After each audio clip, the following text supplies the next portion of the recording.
Hi అండి. ఈరోజైతే police వర్గం కదా! మేమైతే మార్నింగే 3కి లేచి పూజ అయితే స్టార్ట్ చేసేసామండి. ఇక్కడైతే పోలీస్ వర్గం రోజు 8కెళ్ళి దీపాలు వదిలితే చాలా మంచిది కదండీ! మాకైతే అలా అవకాశం లేదు. సో, మేమేంటంటే టబ్‌లోనే 365 ఒత్తులైతే వెలిగించేసి గంగమ్మ తల్లికైతే పూజ చేసేసుకున్నామండి. నెక్స్ట్ తులసమ్మకి, పోలమ్మకి అయితే రెడీ చేస్తున్నాము. ఇక్కడ తులసమ్మకి కూడా యథావిధిగా దీపాలు పెట్టేసుకొని అక్కడ పేడతో అలికేసి పోలమ్మకైతే పెట్టాలండి.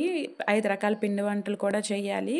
చేసైతే పెట్టేశాము. మార్నింగ్ అంటే వెలుతురు రాకముందే ఇక్కడ దీపాలన్నీ పెట్టేసుకోవాలండి. అలా పెడితే చాలా మంచిది.